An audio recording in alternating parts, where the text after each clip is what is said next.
It's one for like, you know, a Saturday night before you go out. That was what I wanted to make, was a record that you'd put on, you know, before you go out and you've got your mates round and get them revved up really, and something that makes you feel, you know, even if there's like angry lyrics or whatever, you know, whatever you're talking about, it just makes you feel like good, you know what I mean?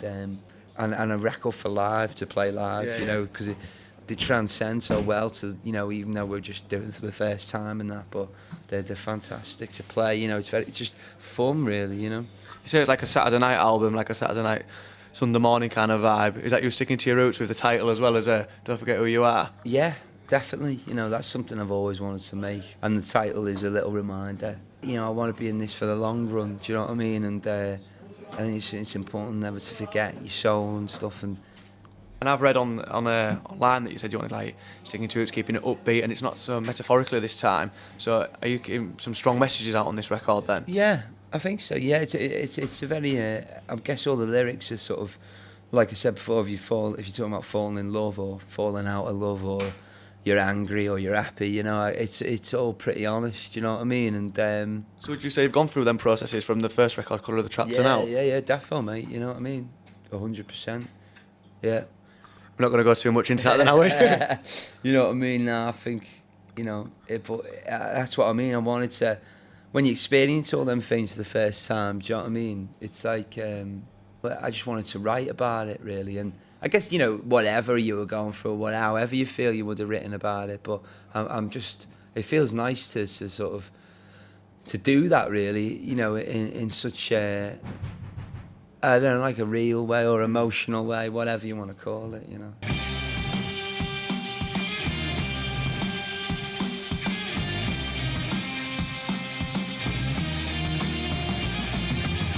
People call me superstitious.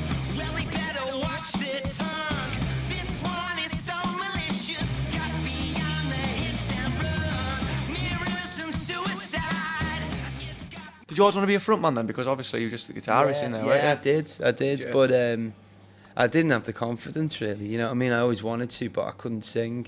And then even you know, when I was in Little, I was happy being a guitarist, though. You know what I mean? And then after doing that for a bit, I thought, I want to sing and that. And because like I remember I used to do like backing vocals in the Little Flames, but I'd like bottle it. It looked good, but you know, nothing was coming out. Sometimes I'd like get nervous or something on a gig or whatever. You know, I just sort of forced myself to sing, really. And so how did you come over that fear then? Did you? I don't know, some people just sitting in my mum's in my bedroom and just, I used to have a little 4-track and record it, you know what I mean, and sing when she wasn't in, and then it was awful for ages, and then you know, when we started the Rascals and that, and I just sort of, it was more shouting, but it was in tune, you know what I mean? So that was how I sort of started, really. I think it's a never-ending goal to write a better tune or to get better, you know what I mean? I don't think that'll ever leave you, you know. What's your best tune you think you've wrote up to date? I think Don't Forget Who You Are. You're chuffed for that one, aren't you? I really love that tune so much, you know. I just love the chorus on it. And you know, I'm selling it well, you know, but I really do, you know. There's loads on this record that I love, but I think as an overall tune, like, it's my favourite. Right now, you know what I mean, at the moment it is, yeah. And next year it'll be something else when you've wrote something else, won't it? Who knows, you know what I mean, yeah. Well, there's a cracking one called Darkness in Our Hearts on the record, which is great live, you know, it's really fun to play that one. So, yeah. People can look forward to hearing that on the record when it's out then, can't they? Yes, they can, mate. It's out on the 3rd of June, you know. See how I did that there? Very fun with that, isn't it? So what do you reckon you'd be doing now then if you weren't being a musician? Probably a tennis player or a chef. Hey. Genuine? Probably, yeah.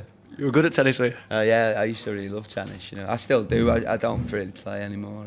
I don't play anymore, but I was good, you know. Or you know, I'm quite into watching MasterChef, you know what I mean? So I quite, maybe, you know, I kind of would buzz off that in a weird way, but yeah, that'd be it, I think, mate. You have to get us on Sunday morning kitchen, won't you? Saturday night, Sunday brunch. Yeah, Sunday brunch, yeah. Yeah. We love joining that. Yeah, mate, I'll be on there, I reckon, yeah. So what advice would you give to any bands who are just starting off, you know what I mean? They've been in your shoes before and they're thinking, I'm getting fed up, I'm banging my head against the wall here and playing in front of two people. It's really hard, because I've been there in everything I've done, really, you know what I mean? Maybe the Puppets was an exception, but in all the bands, and even, you know, since my solo stuff, you know, after the Puppets even, I went back to still playing to, you know, little rooms to 50 people. You know? Manchester Ruby Lounge. You know what I mean, and stuff like that, and Stoke, and you know, like on that first run, you know, and built it up again. So it's like, and it probably takes you. So I mean, sometimes you get lucky and you can go, but I think if you work hard in it and you do build it solid, I think like what we have, then it seems more real, you know, and then hopefully it gives you longevity, you know, and that's what we want in this game. You know what I mean? Is to not make it all in 2 years. We want to be here for, you know, when you are 55 and but just to get bigger and bigger and grow and that's the game, mate, for us, you know.